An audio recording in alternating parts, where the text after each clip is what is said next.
And more on the mission in space and the technologies behind it, we're joined by Professor Yang Yuguang from the China Aerospace Science and Industry Cooperation.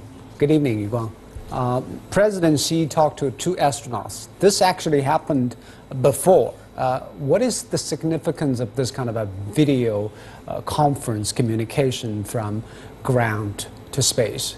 Well, you may notice that this communication happened when the combination of Tiangong 2 and Shenzhou 11 approaching the territory of China.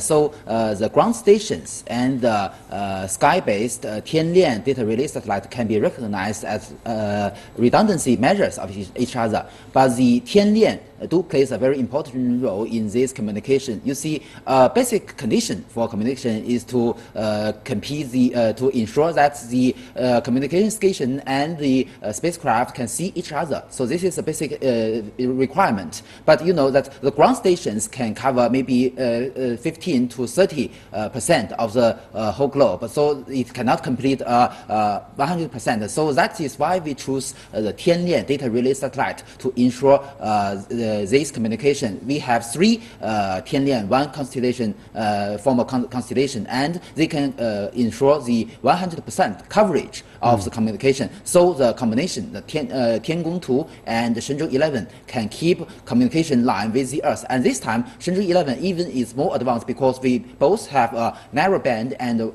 wideband radio beams to ensure in any moment and in any attitude, the spacecraft can keep in touch with the Tianlian satellite. So I believe this kind of a communication technologies will serve as the foundation for China's future space station, which will keep 24-hour communication a must.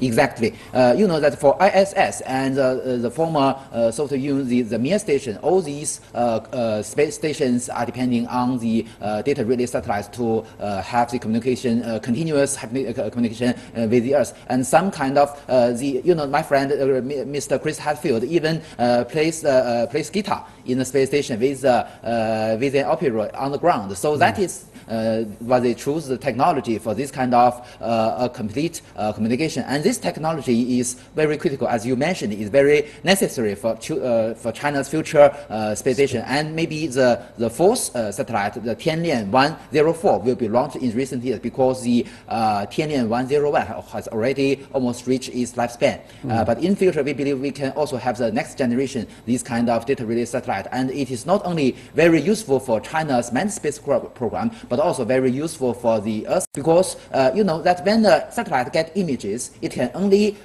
send the image back to the ground station when it's passing through the above the station. So if you have a data relay satellite, it can send back the image at any moment. So this is very useful in national economy. Seamless, unstoppable communication. Yes. Thank you very much, Yuguang. Welcome.